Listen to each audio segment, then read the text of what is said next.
Hi friends, আপোনালোক সকলোকে মোৰ অসমীয়া হাউসৱাইফ চেনেলৰ নতুন এটা ভিডিঅ'লৈ স্বাগতম জনাইছো। আশা ৰাখিছো আপোনালোক সকলো ভালে আছে। আজি মই আপোনালোকলৈ লৈ আহিছো এই গৰমৰ দিনত স্কিনত লগাবৰ বাবে খুব বঢ়িয়া এটা কেঁচা গাখীৰৰ ফেস কেয়াৰ ৰেমেডি। গৰমৰ দিনত যদি গৰমতে আপোনাৰ স্কিনখন কলা পৰিছে, সানবাৰ্ন হৈছে, টেন হৈছে, তেতিয়া হলে আপোনালোকে গাখীৰৰ এই ৰেমেডিটো ৰেগুলাৰ ব্যৱহাৰ কৰিব পাৰিব। কেঁচা গাখীৰটো আপোনালোকে ফেস ওয়াশ হিচাপে ব্যৱহাৰ কৰিব পাৰে। এই গৰমত আপোনালোকে ফেস ওয়াশৰ ঠাইত কেঁচা গাখীৰ যদি স্কিনত ব্যৱহাৰ কৰে তেতিয়া হলে আৰু বেছি লাভদায়ক হ'ব। গাখীৰ স্কিনত ব্যৱহাৰ কৰাটো আমাৰ পূৰ্বপুৰুষৰ দিনৰ পৰাই চলি আহিছে। আমাৰ আইতাসকলৰ স্কিনখন চাবচোন কিমান সুন্দৰ হৈ আছে এতিয়াও। তেওঁলোকৰ স্কিনত এটা দাগ নাই, স্পট নাই আৰু এতিয়াও তেওঁলোকৰ স্কিনত গ্লো আছে। গতিকে মই কেতিয়াবা মোৰ আইতাক সুধো, আইতা আপোনালোকে আগতে কি লগাইছিলে স্কিনত ইমান ধুনীয়া হৈ আছে এই বয়সলৈকে?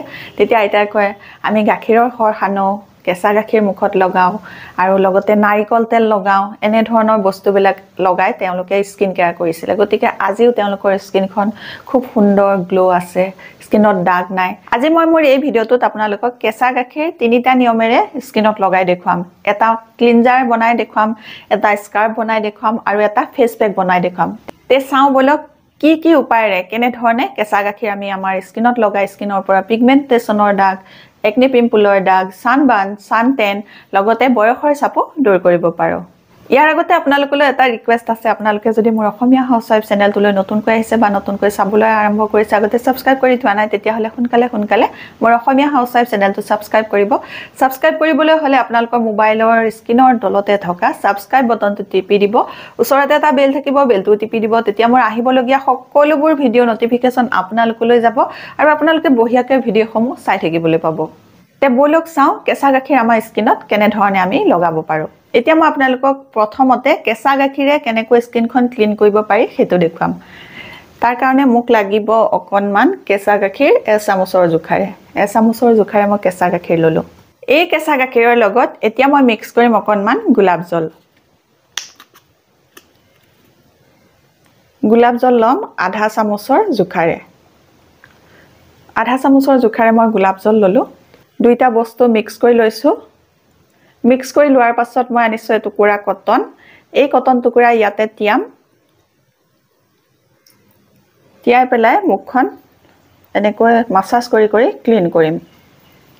এনেকৈ যদি আপোনালোকে কেঁচা গাখীৰ স্কিনখন ক্লিন কৰিবৰ কাৰণে ব্যৱহাৰ কৰে, ফেস ওয়াশ ব্যৱহাৰ নকৰিলেও হ'ব। এনেকৈ আপোনালোকে 2 মিনিট মাসাজ কৰি স্কিনখন ক্লিন কৰি ল'ব।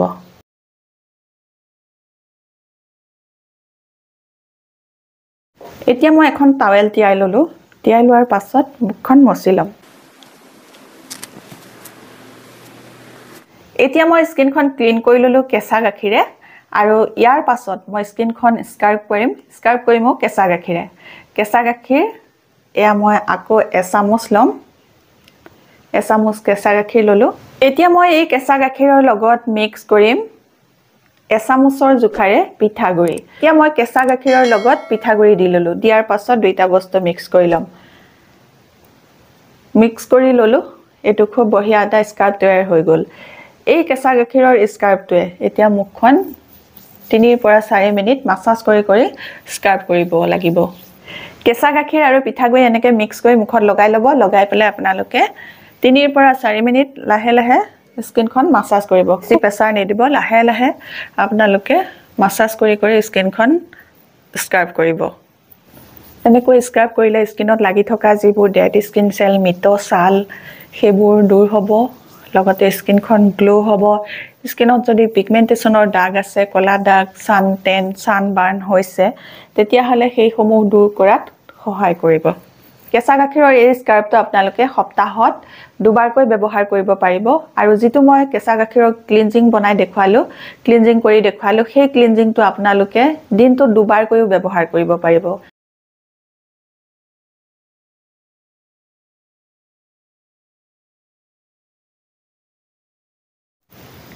হৈ গ'ল। এতিয়া মাসাজ কৰি 3-4 মিনিট মাসাজ কৰি লোৱাৰ পাছত এতিয়া মই মুখখন ধুই লম। মুখখন ধোৱাৰ পাছত আপোনালোকক খুব বঢ়িয়া এটা কেঁচা গাখীৰে ফেচ পেক বনাই দেখুৱাম, যিটো ফেচ পেকে আপোনালোকৰ স্কিনৰ পৰা পিগমেন্টেশন, বয়সৰ চাপ, কলা দাগ, একনি পিম্পলৰ দাগ এইবোৰ সকলো দূৰ কৰিব পাৰিব। স্ক্ৰাব কৰাৰ পাছত এতিয়া মই মুখখন ধুই আহি গ'লো মুখখন ধোৱাৰ পাছত এতিয়া মই আপোনালোকক গাখীৰে এটা ফেচ পেক বনাই দেখুৱাম এতিয়া মই আপোনালোকক কেঁচা গাখীৰে যেটো ফেচ পেক বনাই দেখুৱাম এই ফেচ পেকটো এতিয়া গৰমৰ দিনৰ কাৰণে বহুত বেছিকৈ ভাল হয় এই গৰমৰ দিনত আপোনালোকে এই ফেচ পেকটো লগালে স্কিনখনৰ কলা দাগ দূৰ কৰিব পাৰিব স্কিনত যদি সান টেন হৈ গৈছে বা ৰদলে উলাওতে আপোনালোকৰ স্কিনখন সানবাৰ্ণ হৈছে তেতিয়া হলে এই ফেচ পেকটো আপোনালোকে সপ্তাহত দুবাৰকৈ স্কিনত লগাব এতিয়া মই প্ৰথমে লম কেঁচা গাখীৰ এচামুচৰ জোখাৰে মই কেঁচা গাখীৰ ললো এই কেঁচা গাখীৰৰ লগত এতিয়া মই মিক্স কৰিম আধা চামুচৰ জোখাৰে মৌ আমাৰ স্কিনৰ কাৰণে বহুত ভাল হয় মৌৱে আমাৰ স্কিনৰ গ্লো আনাত সহায় কৰে স্কিনখন হাইড্ৰেট কৰি ৰাখে এতিয়া মই কেঁচা গাখীৰ আৰু মৌটো মিক্স কৰি লম কেঁচা গাখীৰ আৰু মৌ মিক্স কৰি লোৱাৰ পাছত ইয়াৰ লগত এতিয়া মই মিক্স কৰিম অকনমান চন্দন পাউডাৰো মই এচামুচৰ জোখাৰে লৈ লম এচামুচৰ জোখাৰে এই মই গাখীৰতে চন্দন পাউডাৰ লৈ ললো চন্দন পাউডাৰ লোৱাৰ পাছত এতিয়া মই ইয়াৰ লগতে আকৌ লম পিঠাগুৰি এচামুচ কাৰণ পিঠাগুৰিটো গাখীৰত মিক্স কৰি লগালে স্কিনৰ পিগমেন্টেশন দূৰ কৰাত বহুত বেছিকৈ সহায় হয় এতিয়া মই গুটেই কেইবিধ বস্তুয়া মিক্স কৰি লৈছো এতিয়া মই এইকিটা বস্তু মিক্স কৰি ললো মিক্স কৰি লোৱাৰ পাছত ইয়াৰ লগত এতিয়া মই মিক্স কৰিম বিলাহী আমাৰ স্কিনৰ কাৰণে বহুত বেছিকৈ ভাল হয় পিঠাগুৰি গাখীৰৰ লগত যদি বিলাহী মিক্স কৰি পেলাই আপোনালোকে লগায় তেতিয়া হলে স্কিনৰ পৰা পিগমেন্টেশন দূৰ হয় স্কিনৰ বলিৰেখা দূৰ হয় স্কিনখন টাইট হয় স্কিনৰ গ্লো বাহে গতিকে মই এতিয়া ইয়াত মিক্স কৰিম অকনমান বিলাহী ৰস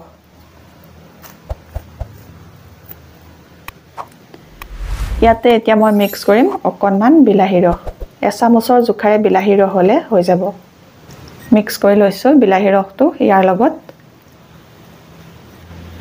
মিক্স হৈ গল মিক্স হৈ যোৱাৰ পাছত এতিয়া তৈয়াৰ হৈ গল এটা খুব বঢ়িয়া ফেচ পেক এই ফেচ পেকটো গৰমৰ দিনত স্কিনত লগাবৰ বাবে বহুত ভাল হয় স্কিনৰ টেন দূৰ কৰিব স্কিনৰ যদি উজ্জ্বলতা নাইকিয়া হৈ গৈছে গৰমতে সেই উজ্জ্বলতা আনিব ৰুটিন মতে যদি এই ফেচ পেকটো ব্যৱহাৰ কৰি থাকে তেতিয়া হলে আপোনালোকৰ স্কিনৰ পৰা পিগমেন্টেশন বলিৰেখাও দূৰ কৰিব পাৰিব ডাটকে পলেপ লগাই দিব